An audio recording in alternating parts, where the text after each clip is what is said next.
अंधेरे से भरे उस दौर में जहां एक गरीब बच्चे को स्कूल में बैठने की जगह भी न मिलती थी, वहीं उसकी आंखों में एक सपना जल रहा था, भारत को बदलने का सपना। वह बच्चा था भीमराव, जिसे दुनिया बाद में डॉ भीमराव अंबेडकर के नाम से जानेगी। दूसरी ओर एक राजा था, महाराजा सयाजीराव गायकवाड़, जिसकी सोच अपने समय से 100 साल आगे थी।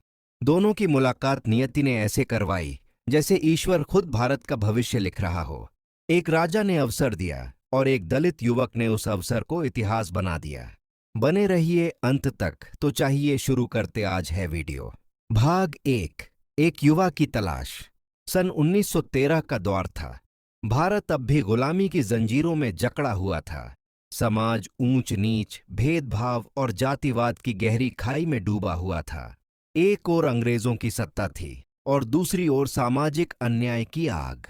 इन्हीं अंधेरों के बीच एक युवक अपने सपनों के साथ खड़ा था, भीमराव, जो आगे चलकर डॉ भीमराव रामजी अंबेडकर कहलाए।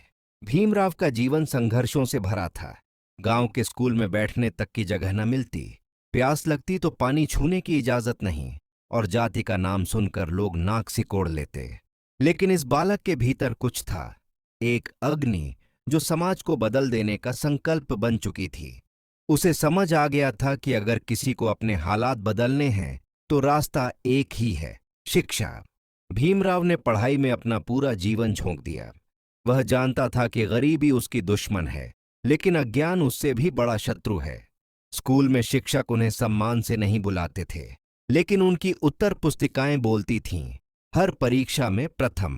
उनके शब्दों में एक चिंगारी थी, उनके सपनों में एक उजाला। मगर उस उजाले तक पहुंचने का रास्ता कठिन था। कॉलेज की फीस, किताबों का खर्च, रहने की जगह, सब कुछ उनके लिए असंभव था।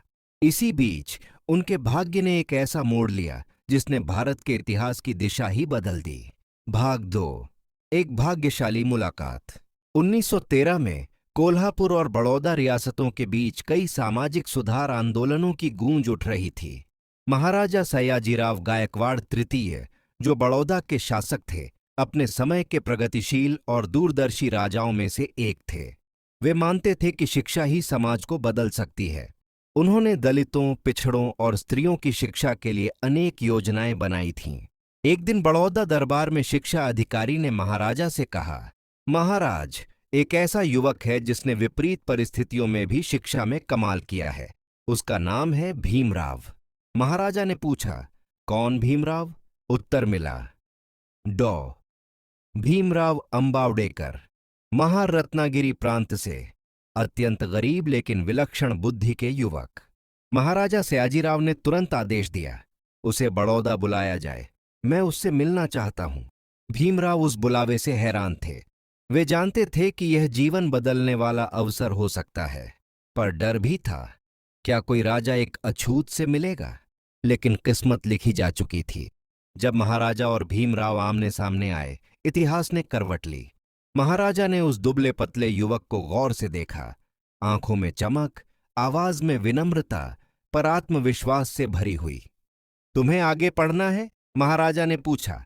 जी महाराज, मेरा सपना है कि मैं विदेश जाकर उच्च शिक्षा प्राप्त करूं और समाज के लिए कुछ करूं।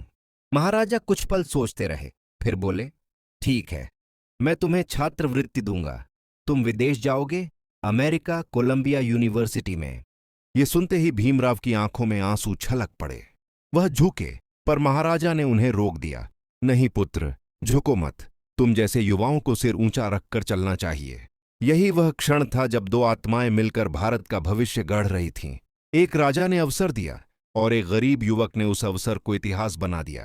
बड़ौदा से न्यूयॉर्क तक 1913 में डॉ अंबेडकर अमेरिका रवाना हुए। कोलंबिया यूनिवर्सिटी में उन्होंने अर्थशास्त्र, राजनीति, समाजशास्त्र और कानून का गहन अध्ययन किया। वहां उन्होंने सीखा कि समानता केवल कानून से नहीं, बल्कि सोच से आती है। वह पश्चिमी समाज की आजादी, आत्मविश्वास और मानवाधिकारों की भावना से गहराई से प्रभावित हुए। उनकी सोच में अब एक वैश्विक दृष्टि जुड़ गई थी। उन्होंने लिखा, अगर शिक्षा से आत्मसम्मान नहीं जागता तो वह शिक्षा अधूरी है। 3 वर्ष बाद जब वह भारत लौटे तो उनका जीवन पूरी तरह बदल चुका था। अब वे केवल एक छात्र नहीं थे, बल्कि एक मिशन थे।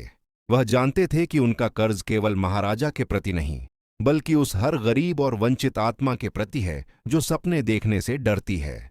बड़ौदा वापसी और संघर्ष। अमेरिका से लौटने के बाद डॉ. अंबेडकर ने बड़ौदा दरबार में नौकरी शुरू की, लेकिन समाज अब भी वही था, संकीर्ण और जातिवादी। उनके उच्च पद पर होने के बावजूद लोग उनके साथ बैठना नहीं चाहते थे। ऑफिस में उनकी कुर्सी तक अलग रखी जाती थी और उनके लिए चाय का कप भी छूने योग्य नहीं माना जाता था। महाराजा ने जब यह सुना तो वे दुखी हुए। उन्होंने अपने अधिकारियों से कहा, जिस व्यक्ति को मैंने छात्रवृत्ति दी वह केवल मेरे लिए नहीं बल्कि इस राष्ट्र के भविष्य के लिए महत्वपूर्ण है। उसे अपमान करना भारत के भविष्य का अपमान है। लेकिन अंबेडकर समझ गए थे कि परिवर्तन सत्ता से नहीं, समाज की सोच से लाना होगा। उन्होंने प्रण लिया कि वे इस अंधेरे को ज्ञान की रोशनी से मिटाएंगे। विचारों की ज्योति। अब अंबेडकर एक नए मिशन पर थे, समाज में समानता की मशाल जलाने का। उन्होंने बहिष्कृत हितकारिणी सभा की स्थापना की, शिक्षण संस्थान बनाए, पत्रिकाएं निकालीं और लोगों में आत्मसम्मान की भावना जगाई। उनकी कलम अब हथियार बन चुकी थी। महाराजा सयाजीराव उनके इस परिवर्तन को गर्व से देख रहे थे। कभी जो छात्रवृत्ति उन्होंने दी थी वह अब करोड़ों आत्माओं के जागरण का बीज बन चुकी थी। अंबेडकर ने बाद में संविधान सभा में जब राष्ट्र के लिए संविधान का मसौदा तैयार किया तो उसमें वह सब झलकता था। शिक्षा का अधिकार, समानता का अधिकार, स्वतंत्रता का अधिकार। ये वही सिद्धांत थे जो उन्होंने बड़ौदा की उस पहली मुलाकात से सीखे थे। हर व्यक्ति सम्मान का अधिकारी है। एक युग का संदेश। जब अंबेडकर ने महाराजा सयाजीराव को लिखा, अगर आपने मुझ पर विश्वास न किया होता तो शायद मैं समाज के लिए कुछ न कर पाता, तो महाराजा ने उत्तर दिया, मुझे गर्व है कि मैंने एक सच्चे दीपक को पहचाना। तुम्हारी ज्योति अब पूरे भारत को रोशन करेगी। यह केवल गुरु शिष्य का संबंध नहीं था, यह आदर्श और अवसर की पवित्र साझेदारी थी। एक ने दिया संसाधन, दूसरे ने दिया संघर्ष और दोनों ने मिलकर रचा इतिहास। प्रेरणा का अंत नहीं।